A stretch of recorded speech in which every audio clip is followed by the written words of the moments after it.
All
right, let's do this.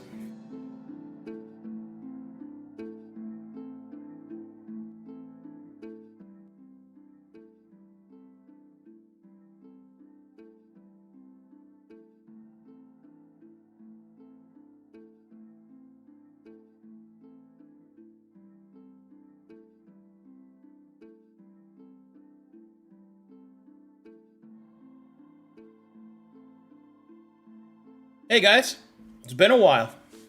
Welcome everybody to the next, or rather to the first update stream in a long time.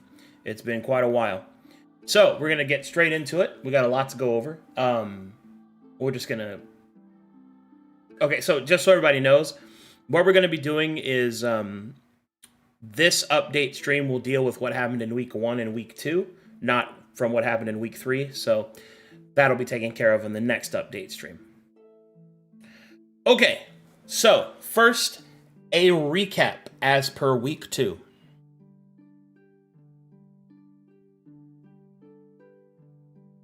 In week 1, the Dark Pilgrims encountered encountered gnolls and allowed them to escape, increasing the vulnerability of Kazor's Landing.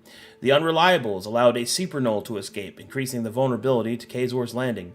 They also marked lumber for Kazor's Landing.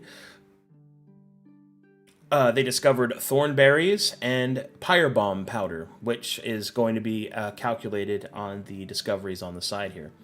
Honored Shadows encountered John Smith and learned the name of Dr. Gellin Forza. They also both discovered and recovered the effects of the Drift Isles, a chronological malady that is yet to be fully explored. They also discovered honey pears and spice carrots.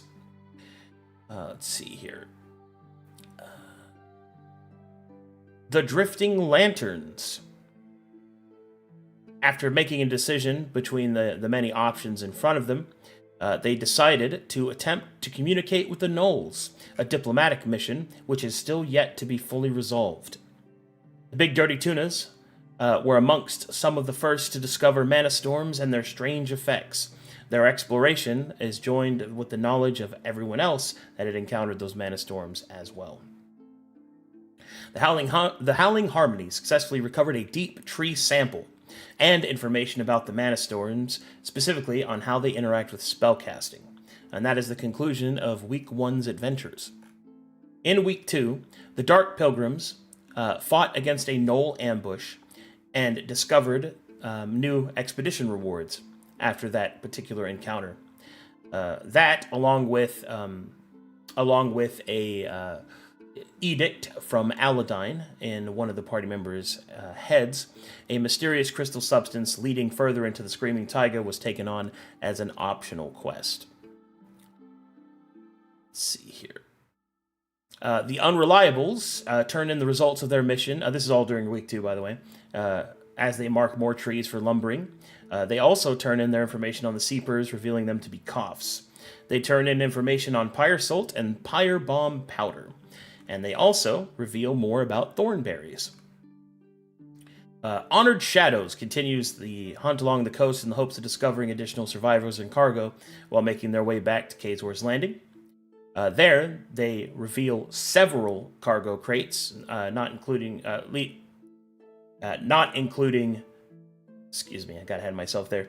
They discover several crates along the beach, some of which were revealed to be secretive crates of the Aelenclast Trading Company, several heavy sealed scrolls. After they recovered these crates, they made their way back to Kazor's Landing. The Drifting Lanterns make their preparations in order to go and seek out the gnolls in the attempt to make their diplomatic mission successful. They also make an etching of Geoscript, which is a strange new language found embedded in the rock formations around Kazor's Landing, as well as the Screaming Taiga. The Big Dirty Tunas recover that lost cargo, and they return the Hand of Orification back to their patron. Howling Harmony discovers more secrets in the Mana Storm. Seraph has a vision while in the storm, revealing the leaders of the gnolls in a black tower that looks over the Screaming Taiga, down into the next region, which is yet to be fully revealed. They also encountered a Screaming Treant. Traveler's Delight ended up holding the river fork that they were originally assigned to in Week 1, and they discovered a new mutation on creatures called Stormblessed, specifically for the Stormblessed Stag, which later today we might see, or later tonight, we might see if they will actually take down. And that concludes Weeks 1 and 2. Remember, this is not including Week 3, which is the week that just happened. Okay, so let's move on to the stuff that was going to be revealed. This is Week 1 of Update Stream Announcements. The following discoveries have been made. Gnolls have been discovered. Treants have been discovered. Tier 1 fruits and vegetables have been discovered. Not all of them, but some of them. Kazor's Landing has been discovered, obviously. The Screaming Taiga has been discovered, obviously. The Drift Isles has been discovered. And the Drift, specifically the malady that infects the Drift Isles, has also been discovered. And then finally, Mana Storms have been discovered. Now, what does that mean? that means that these are reference points that all characters now know about. So from this point forward, as you roleplay your characters, you know about these things, even if you haven't actually witnessed them yourself. So if you are a member of a party that has never been a part of a mana storm, as long as you have returned to Kazor's Landing, you now know about them. That's the intention of this system. You're all working together and sharing information by either turning in quest rewards, talking about it in the tavern, or NPCs are doing it as time goes on. So as things are revealed, this is now becoming common knowledge. That's the purpose of all this. Now we get to talk about unlocks. As this is the first batch of unlocks, much of this is just base game mechanics that have been revealed and unlocked, but it will lead to more stuff. Gnolls have been discovered and their basic information is now available. So that means the basic information of gnolls, their starting features, their HP, all that stuff of the basic gnoll type has been discovered and is now not considered meta knowledge for your character to know, as long as you have returned to Kazor's Landing between now and the next expedition that you are currently completing. In addition to that, inorganic discoveries are now available to be made. Organic discoveries are now available to be made. Relics are now available to be collected. Artifacts are now available to be collected. And curios are now available to be collected. A quick side note on what all those are. Relics, artifacts, and curios are pseudo, either fully magic or somewhat supernatural items that give an effect of some kind. They're Prism's version of magic items, right? So relics give a party buff, and when turned into a settlement, give a settlement buff that is then permanent. Artifacts give an individual buff, so like a magic sword, for example. But it can be turned into a settlement to give an additional benefit that settlement then permanently has for as long as they have it. And curios do not give a buff to any individual player characters, but they instead are massive settlement buffs or faction advancement. So that means you can advance the agenda of your faction by a pretty large amount if you turn those in. All three of them, both relic, artifact, and curio, all have story rewards as well associated with them that, if you follow the story connected to them, can give you a reward at the end, such as an origin or a class unlock, things like that. Expedition awards are now available. There's a whole new slew of them, which I'm going to go over in a minute. And then finally, new expeditions are now available. Now, this does not count ones that your party have discovered through play. These are basic expeditions that anyone can do. And they are recover cargo, which is on the beach, mountain climbing, which you can choose to climb into the taiga to discover what might be undiscovered, cave diving, which is to dive into the caves of the taiga, or extermination, which is kill gnolls or kill treants or other antagonistic species and stuff like that. All right, now we move on to specifically the Expedition Awards tab, the Shops Being Available tab, and all that good stuff. Basically, all these discoveries we got to go over. So, give me just a second. Expedition Awards. Okay, here we go. So, the following awards have been unlocked for play. So now you can find these rewards. Don't worry, these are all going to be put on a center document, and I'll probably post it somewhere in a channel. Haven't decided exactly how I'm going to do that because the wiki team's probably going to want to put it on the wiki. But for the sake of this recording and for people to be able to review it, I'll just read it off. So the first wave of expedition rewards are separated into categories. The first category is organic rewards, and they are mana-crusted hides, mana-infused scales, mutated blood, elemental blood of any type, and scorched/frozen/acidic/voltaic bones. For the inorganic rewards, they have been separated. The first one is just mineral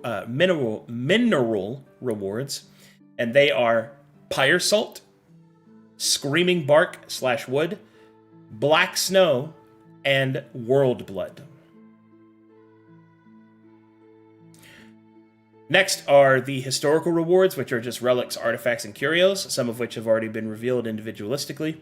And then you have knowledge rewards. Now you may take etchings, and you may also turn in your experience. So that's stuff you already had, though.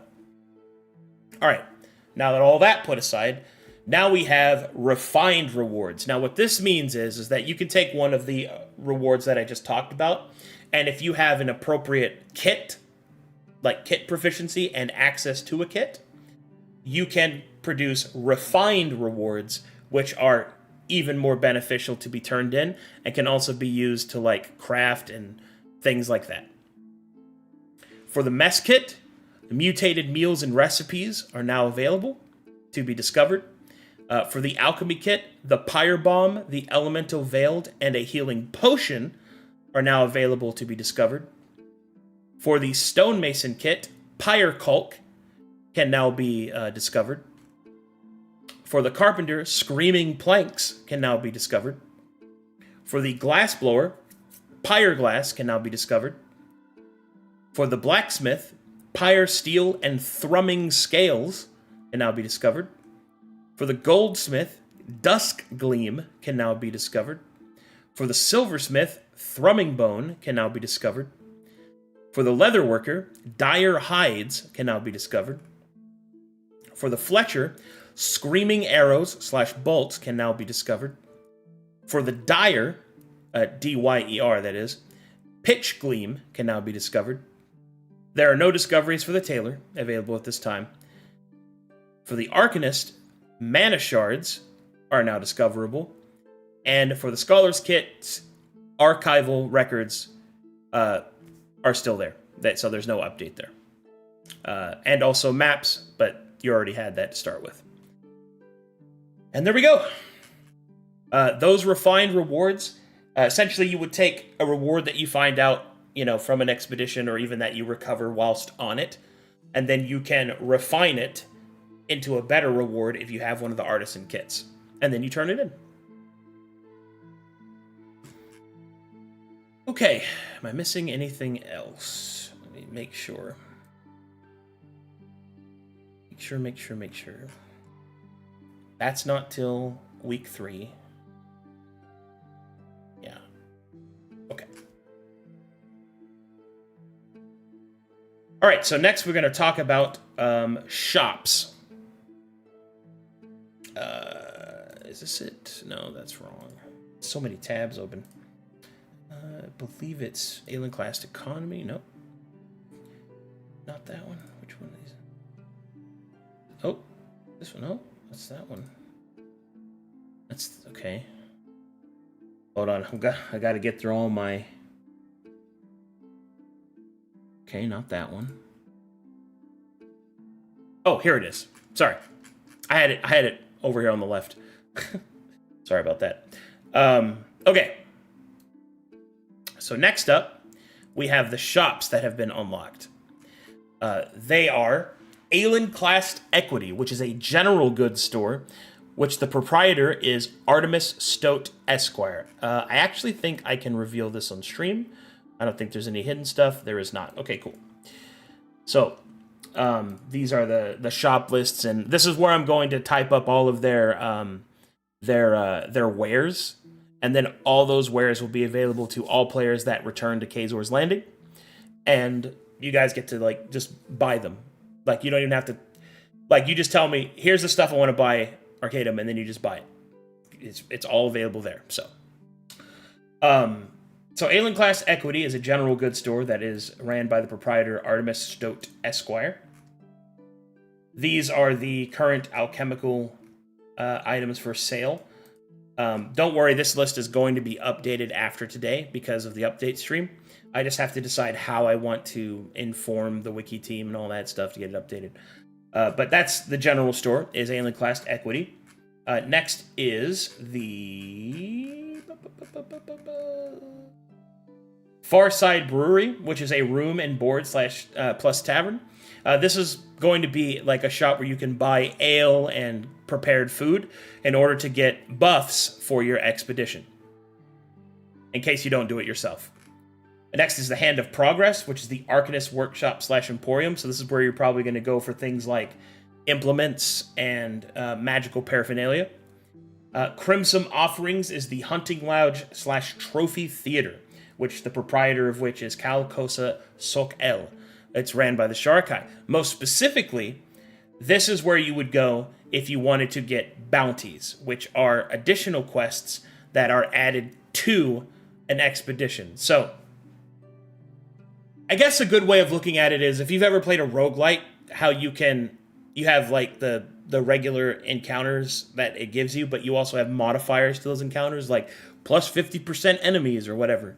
That's essentially what the Crimson Offerings is you can add something to your expedition that makes it harder or changes its parameters. So stuff like that. That's the game mechanic, but it's going to be in character, obviously. Like, it's not going to be so gamified, but that is what the game mechanic is. Also, the Hand of Progress's proprietor is Mizuko Yu. I don't think I said that. Next up are the Threads of Fate. This is where you will go for mana slash wanderer armaments, both weapons and armor. The proprietor is Miss Eventide.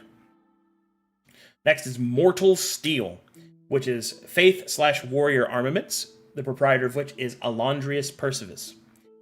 Next is the Olive Grove, which is food and supply, the proprietor of which is Songmeister Moliokai.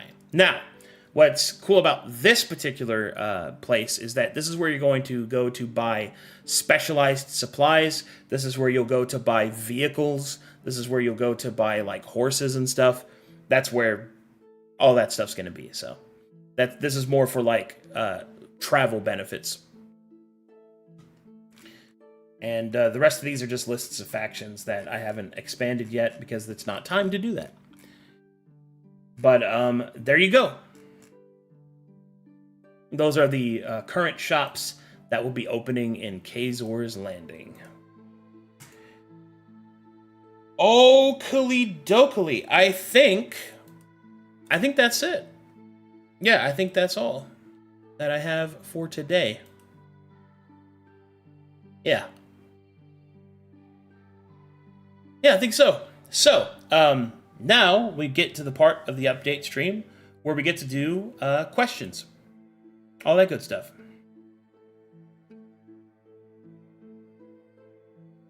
So we'll open it up. Whatever you guys want to ask. I'll probably do 30 minutes of questions, and then I got to get ready for game stuff. So.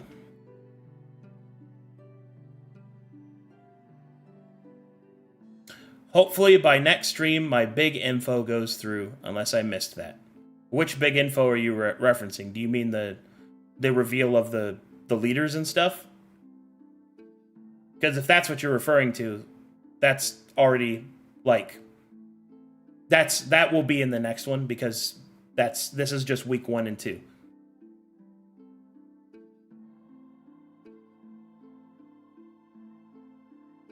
How are you feeling about the first 3 weeks of Aelenclast so far? I'm feeling pretty good. I think everybody has really been enjoying the games. I really think so.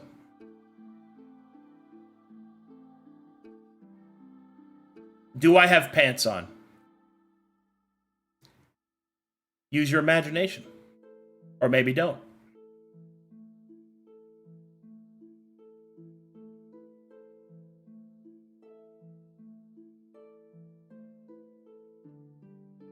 Did you get in the D&D game? I did.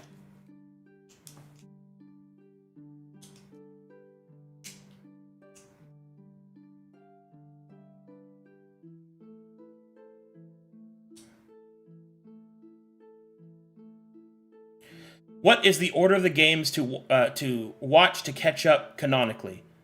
It's a great question. The order of the games should be on the schedule because they were played in that order. But to give you a more accurate description, I'll just read them off to you so that you can take notes. They are...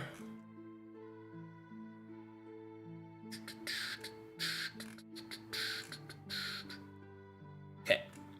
They are in the following order. The Dark Pilgrims, the Unreliables, Honored Shadows, the Drifting Lanterns, Big Dirty Tunas, Howling Harmony, Traveler's Delight. If you want to watch all my content, there's also Edge of Twilight, but they're not a part of this section of the game.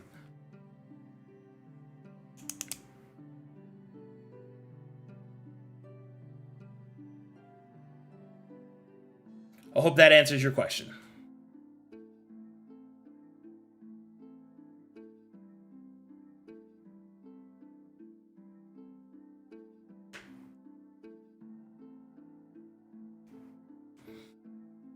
Are there any big unlocks that you're hoping that we circle back to or missed? I can't reveal that yet, because we are still very much actively doing that. Can the mountaineering missions set up easier ways of travel for future expeditions to ascend and descend? Absolutely. Like elevators, for example. They could be constructed, especially if they were made of steam.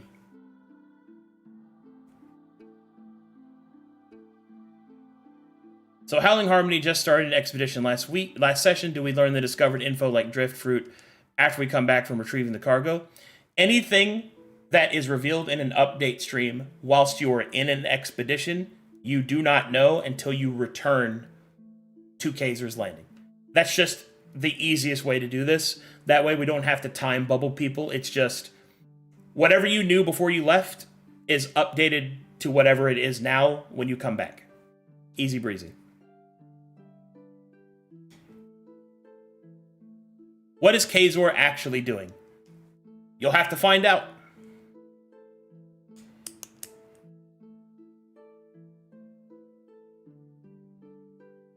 I feel like you've been discouraging the party from speaking with the Gnolls from an RP standpoint. Do you want them to go a different direction? Can you clarify what you mean by discouraging?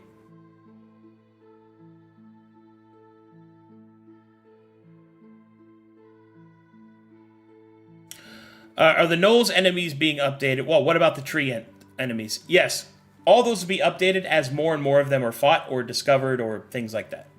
Remember, just because one party brings back information, that does not mean that it is accepted by everyone, right? That's why quite a few creatures have to be encountered or time has to settle in before that information becomes public. This is just to keep things in verisimilitude. As time goes on, things might develop that will make that information instantaneous. Like if Kazor's Landing builds a library or a public archive, so on and so forth. What's the biggest discovery so far, including week 3? In terms of what parameters? You mean most impactful to the game mechanically, story-wise, the most secret discovery? Like, there's a lot of ways to answer that.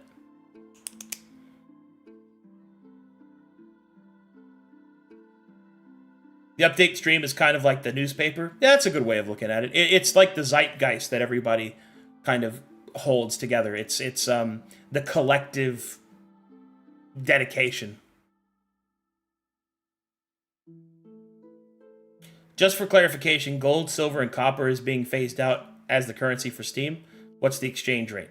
The exchange rate will change because as time goes on, especially when paper money is introduced, because that's coming next.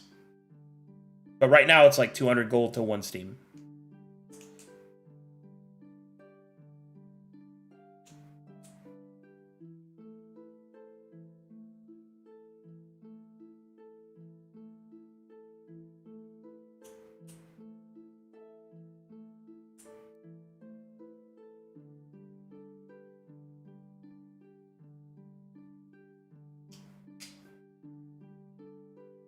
Dun, dun, dun, dun.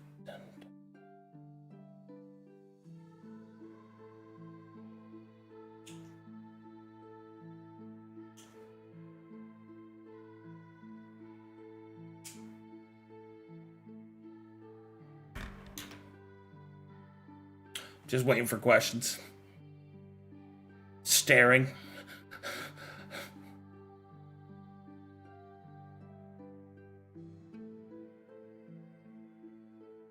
Tell a joke in the meantime? Sure. No,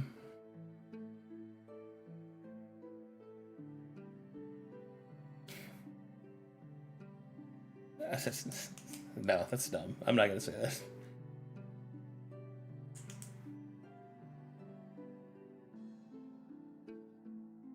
Most impactful group? By what terms? Mechanically? By story? Same thing as Knob's question. I'll try to answer the best. Right now, the most impactful group in terms of like points on the board, things done, is BDT, which is hilarious. So there's that. That's as of right now. As for the biggest discovery in terms of story, I'd say definitely Seraph's vision. And I guess back to Zexalif's question of, oh, you asked me a new one. Did you not hear my clarifying statement?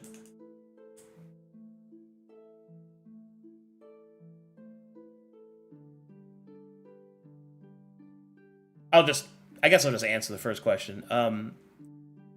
So Zexalif said, I feel like you've been discouraging the party from speaking with the gnolls from an RP standpoint. Did you want them to go from a different direction?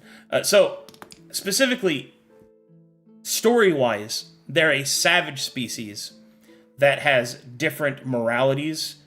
They have different... Their culture is so different from what is basically the 1700s Calcuteshian outlook, with the different other cultures mixed in. I can't say anything more than that because the people have yet to truly discover what it is that the gnolls want and what they're doing. They know some things they can kind of piece together, like, are they a hive mind? Are they ruled by some exterior entity? Is there what motivates them, stuff like that. But generally speaking, being able to talk to a creature of which you do not know the language of, and whose morals are literally alien to you. Because remember, this isn't like a human talking to another human from another culture. These are two different species, right? So it's going to be different. So that being the case, it's like there's going to be difficulty in going back and forth. Now, granted, the Drifting Lanterns have a subset of characters that are specialized in social challenges, because that's what it's going to be, is a pretty big social challenge in order to do that. So we'll see if they're successful. It's going to come down to rolls. It's going to come down to intuition, all that kind of stuff. And even that being said, they may not like the answer they get. In terms of population, is it 100% adventurers, or how many is civ, farmers, etc.? So population-wise, I'd say about 50% are just adventurers, just people that are there to I would say 50% leveled adventurers and 40% non-leveled adventurers, like adventurers in the other sense of what the word's meaning is, not like player character, but like I'm here to make a new life for myself. Like settlers, I guess, would be a better way of thinking about it. So it's about 50-50, I'd say.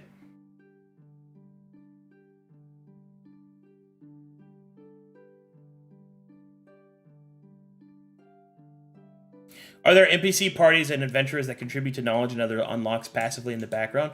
Yes, all of them. So all of the factions are active whether or not you guys interact with them.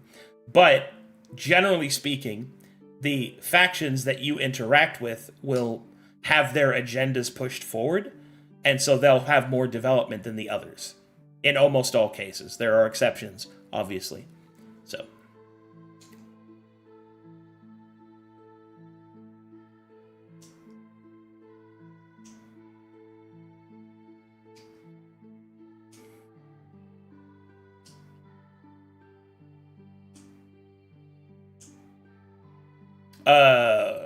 Can you reveal how you handle crafting rules? As a fellow DM, I would like some inspiration. Crafting is... I have done it like 6 different ways. And nearly every time, crafting is not an aesthetic thing. It is pure power creep. And it is so hard to regulate it because either crafting becomes like kind of lame and too formulaic, and then it just becomes a check mark, like check box, right? Or you try to make it inventive, but you basically get the point that any group that has a dedicated craft character, their group is going to be more powerful by multiple degrees than a group that doesn't, right? So one of the things I'm doing this time around in order to kind of test mediation of that particular concept is now the crafters are the collective settlement that all the players are working towards. So when one person does something craft-wise, it advances everyone, and it's essentially better shop, better requisition access, and stuff like that. So, but it's less, I made a magic sword and now I carry it with me. That's still going to be a part of it, but it's going to be like very limited on a player's direct ability to upgrade themselves. So, I hope that answers your question. Crafting is something I've struggled with for a long time, just like many other DMs, because it's a very cool part of the game, and it's very much a part of the lore and aesthetics. Unfortunately, as a game mechanic, it is so difficult to balance because you never want to get to a point to where it becomes more lucrative and better for players power advancement wise to stay in town and take no risks, right? And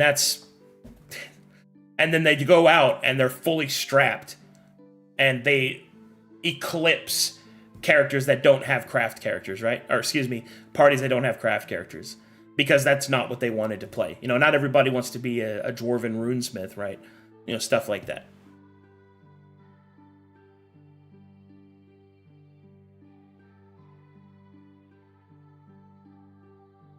Can I make potions of healing and haste with my alchemist kit? Eventually.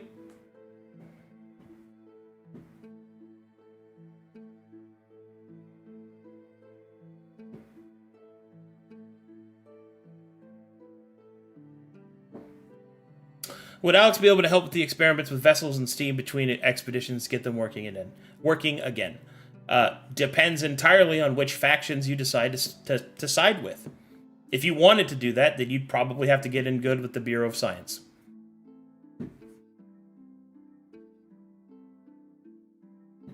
Or perhaps the Aelenclast Trading Company.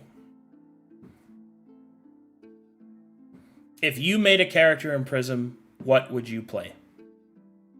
I have made several characters in Prism.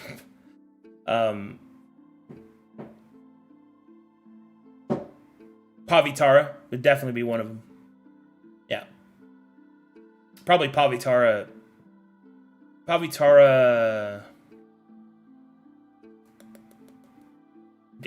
Honestly, anything. Pavitara is sick. I would also do... probably do a monastic, because monastic is sick. I would probably do vagabond wise. I think I would go with like a wand slinger. That'd be pretty cool.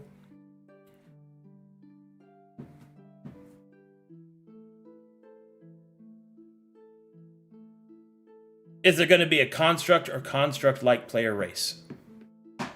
Keep watching to find out.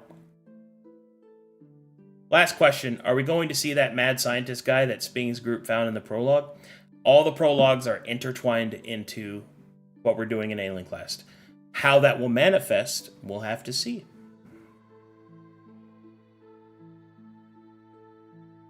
As vagabonds were supposed to be stronger in the low levels, if I'm correct, were you surprised with how many of them are compared to adventurer? Well, it's not that they're supposed to be stronger in the lower levels. It's just that their abilities are more front-loaded, and their abilities are more to the like the hard mechanics of the game, rather than to the rare mechanics of the game. But no, it does not surprise me. I mean, maybe I thought there'd be like 3, not 1, but it doesn't really surprise me because the core skill classes are sick, which was the intention, that I wanted to make them good.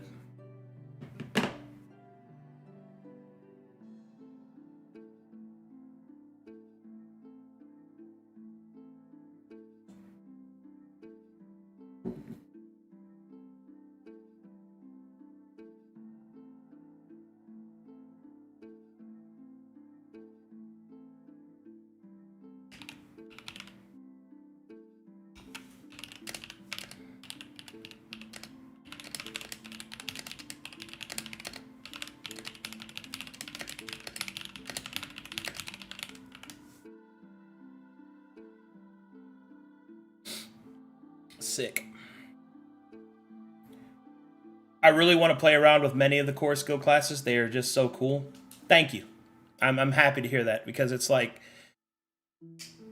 I know that people are probably going to have some like FOMO, maybe, of like, man, I really wanted to play this, play that and all that. But I think that kind of pushing people to dedicate themselves to finishing a character's story and all of that before we do the breaks in between each act, like, ideally,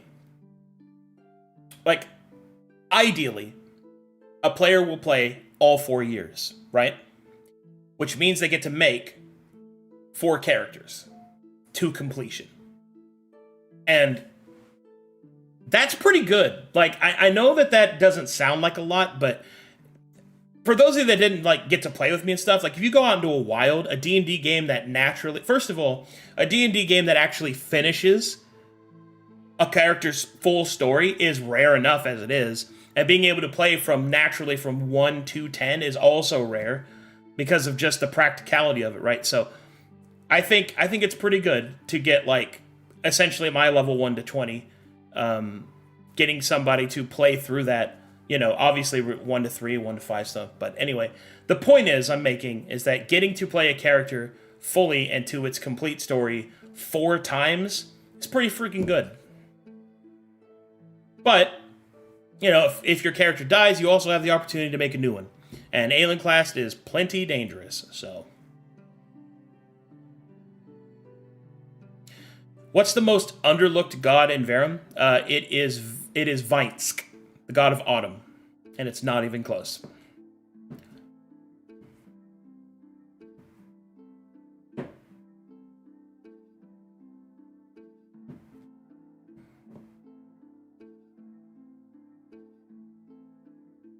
The god of autumn.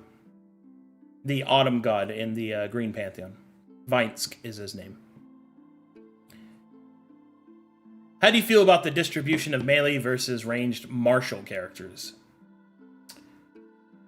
I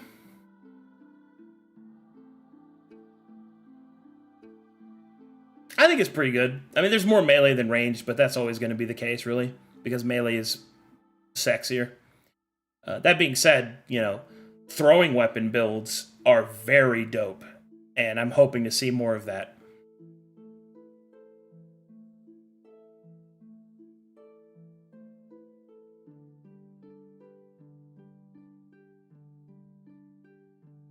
Does the Sharkai's two-handed aesthetic allow for archery? Yes. A bow is two-handed. You have to remember, Aladdin, being a death god, is also a practical god. Kind of. Shooting an enemy who's running away from you is practical. It's not considered uncouth. Now, obviously, the big problem with using a bow for a Sharkai is they can't feel the blood spray, right? So they kind of miss out on the ecstasy of the kill, but, some sacrifices must be made. That's kind of how the Sharkai would look at that.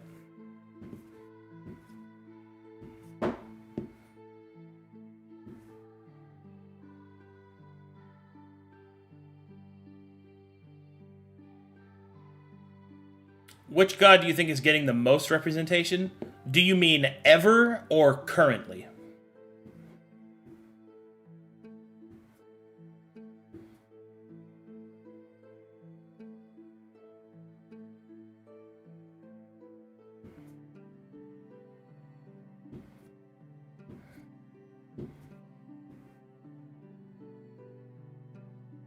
Currently, probably Videric. I basically watched a whole party fold to a follower of Videric to make them the patron god, so it is what it is, you know. I'd say Aladine's also getting a lot of rep too, and him being Blue Pantheon, that's pretty impressive.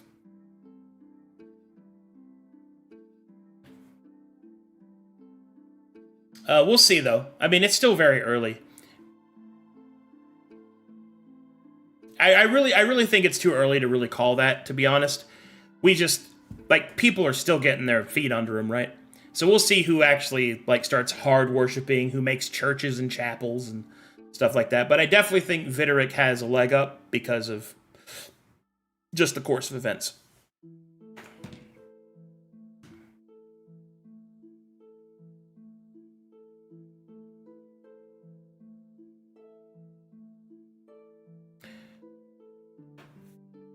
I want to see the Red Pantheon in this continent too.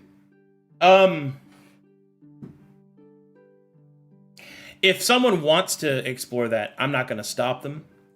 I suppose I am grateful that no one is. I still don't know how I feel about the Red Pantheon. But it's part of the lore. It's an earned part of the lore.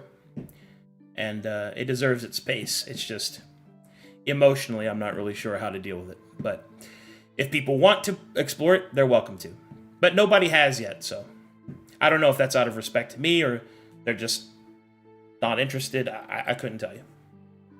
I will say that the Red Pantheon was fairly popular in the Violet Arc. To no small part of Kraken playing Mo Cowbell, so...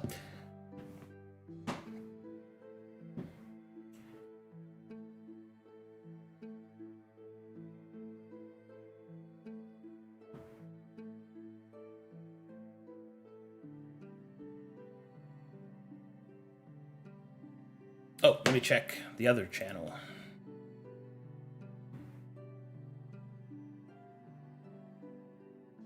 So a group is about to go on an expedition. If they want to add extra side quests like bounties, would the expedition be maximum amount of side quests to take? I wouldn't say that there would be a hard maximum, no. The maximum would be what the party can handle and what's available to add to it.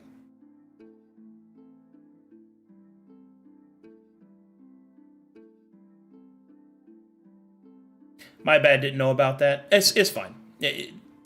You're totally fine. I mean, people like the Red Pantheon. I do too. Like it's the spacefaring pantheon, so it's really important to the story.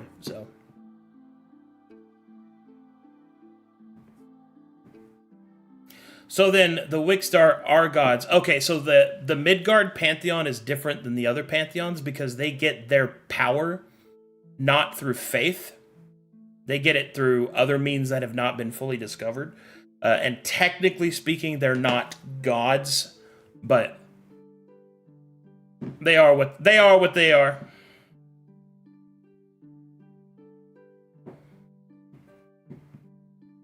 Mo Cowbell is what makes me want to play a Minotaur in this prism. Yeah.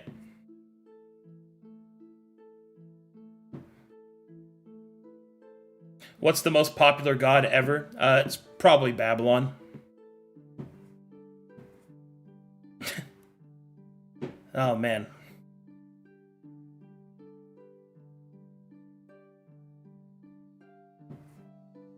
How would Ulfar best approach his god? No, to be clear, Ulfar and those from Wixstar don't know the difference. They still worship them like gods.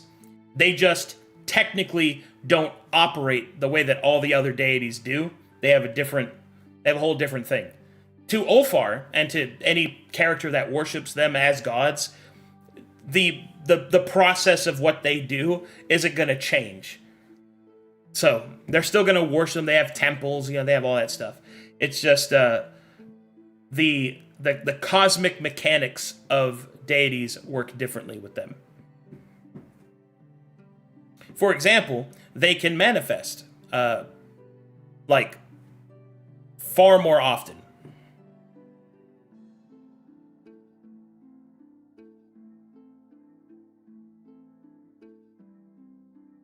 How was Nero taking the shift in currency away from gold to Steam? Hey, the players may change, but the game remains the same. My plan for him is that, depending on the ending of Aelenclast, is whether or not he becomes like a god of Steam, and he basically becomes like the machine god, like the Omnissiah. So I'm waiting to see what actually happens in Aelenclast and what people do, because that's my plan. That's one of them, at least.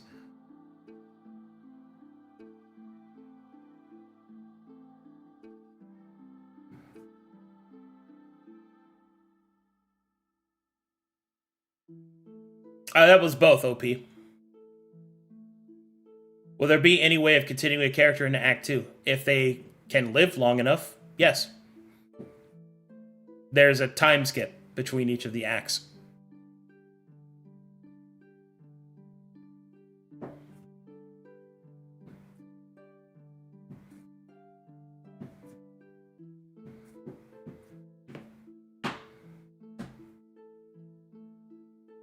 How long do medium races live? So the calculations, short is 100 years, including venerable age. Medium's like 300 years, and long is 700 plus.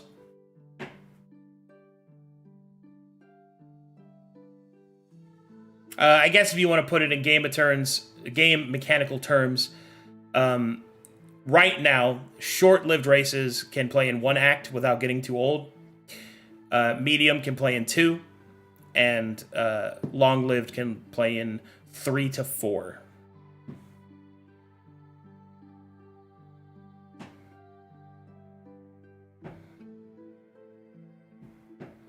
Some characters are immortal, such as gnomes, and they can play in all 4.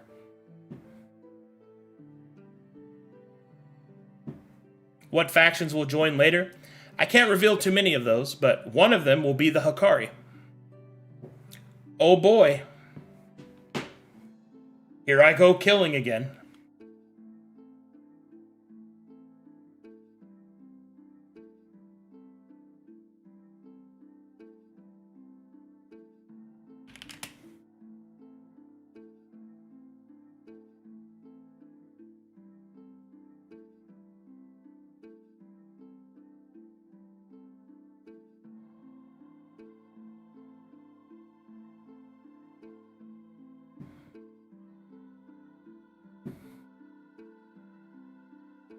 How long are the time skips? I have not decided, but they are going to be long. They will be calculated like 50 plus. I mean, I haven't decided yet. There's also other factors that I want to apply, like, you know, maybe somebody discovers some de-aging shit.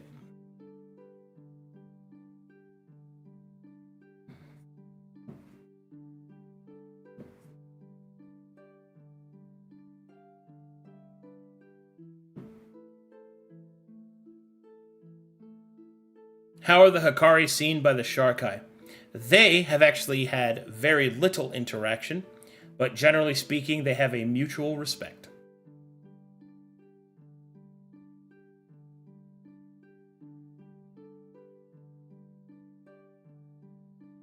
How many sessions will there be before the time skip? So each act is played in 11 months.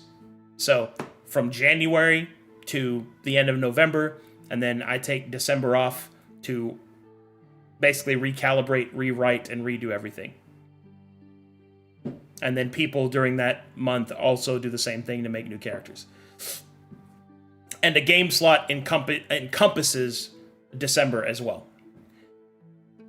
And the reason that I just took December off is because that is where I missed the most games of people not showing up anyway.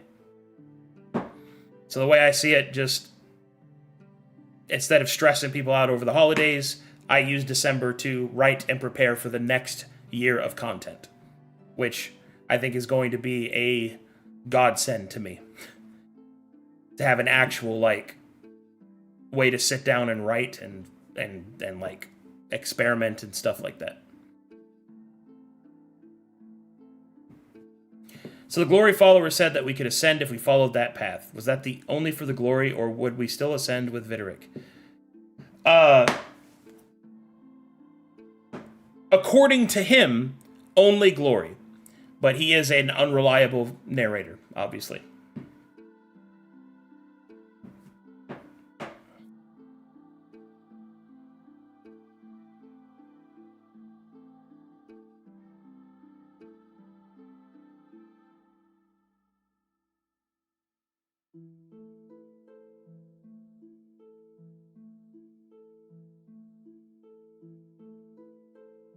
Can Dunabi ascend? That sounds cool. You already have ascended. You're a Sharkai. You're already above everyone else. What's your favorite god you made? Sekelcuse.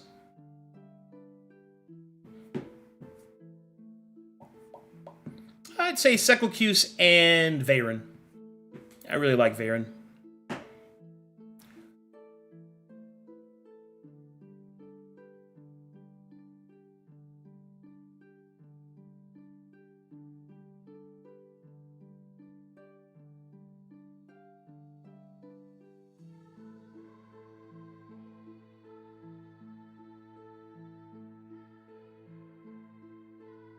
Yeah, I'd say so.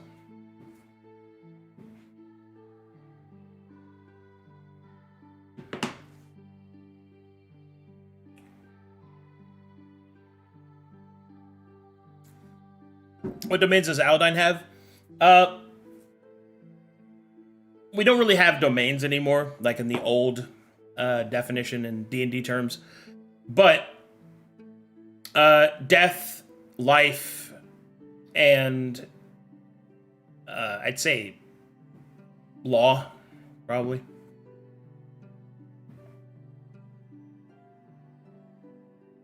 What religion do you think will have the biggest hold over the continent?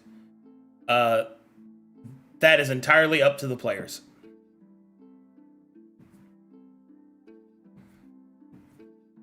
But if I were a gambling man,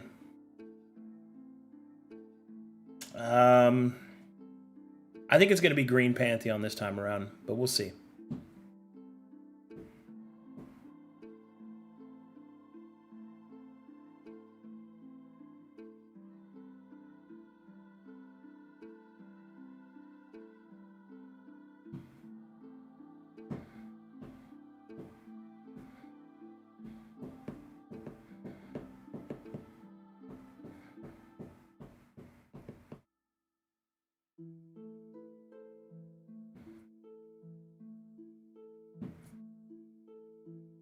I also think there's a chance, depending on how much people explore it, that Raquel will have a pretty big presence as well.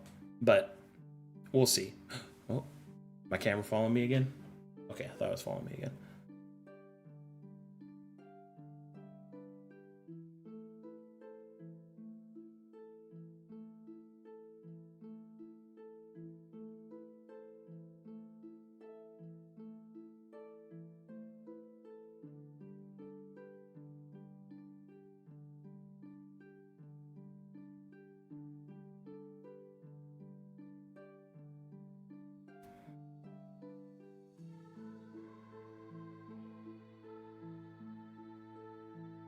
What's the second biggest NPC?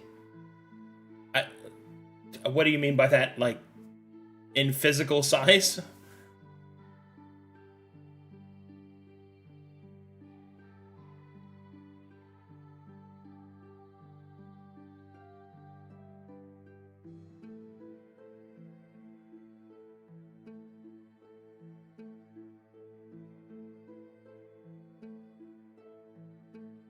Oh, in influence.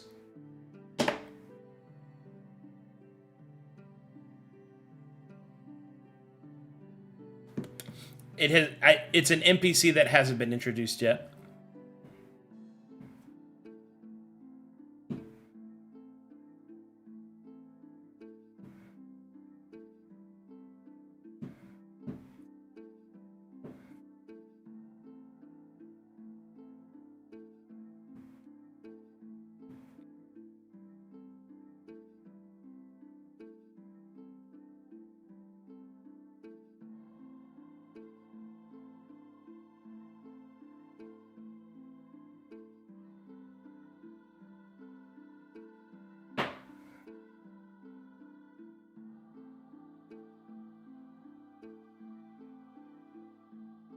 Are demoniacs something that is frowned upon or banned when we came over? It's frowned upon, but it's not banned. Technically, there are no laws in Aelenclast. Which group has the hardest expedition to date?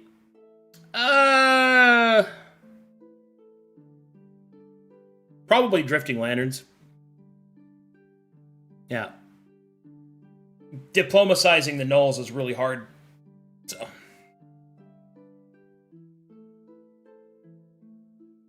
Presuming that they continue to try and do that. If they just revert to killing the shit out of them, well then, you know, then it'll go back to regular difficulty.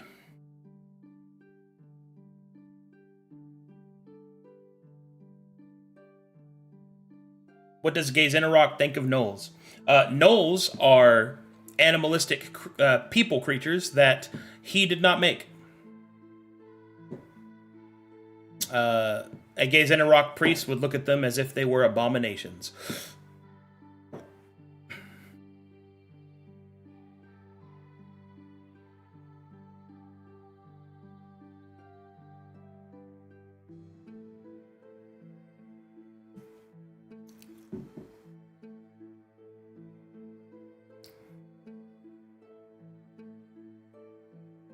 All right, we're coming up to the end. Got some good questions out the way, all that good stuff. Hold on, I got a question on the other side here.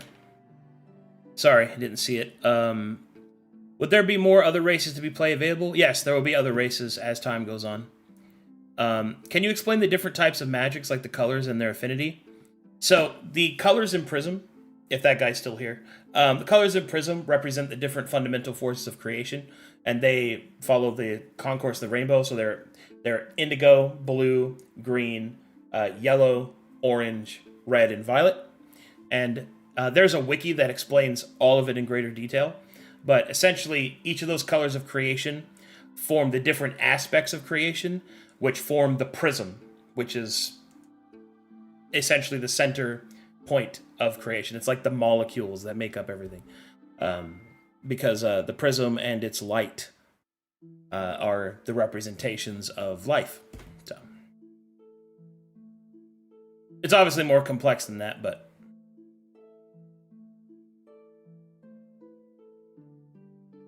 that should be good for like just an overview.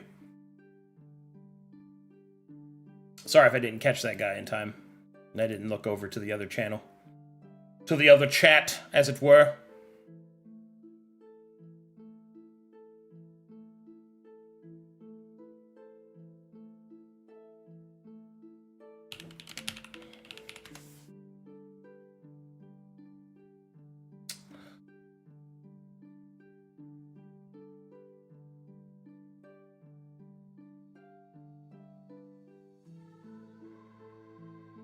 Very good. Thank you, Mop. Yes.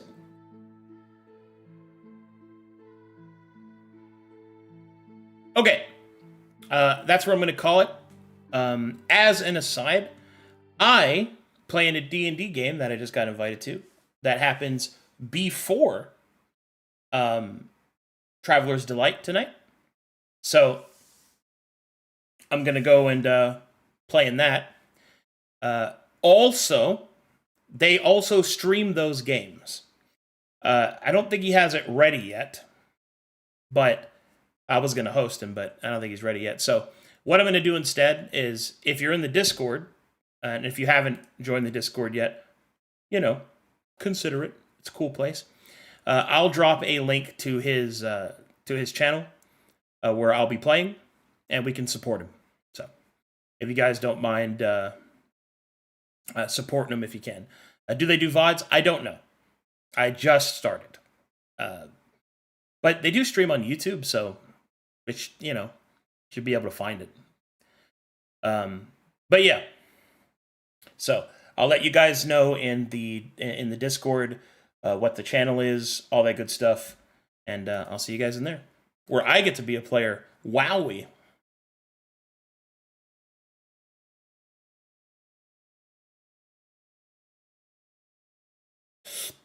Okay. See you guys there. Thanks for watching the update stream. Thanks for supporting the channel, and I'll see you guys if I don't see you there at later tonight in about 5 hours or so for Traveler's Delight.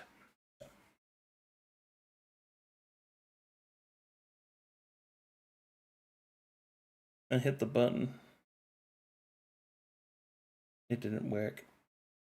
That's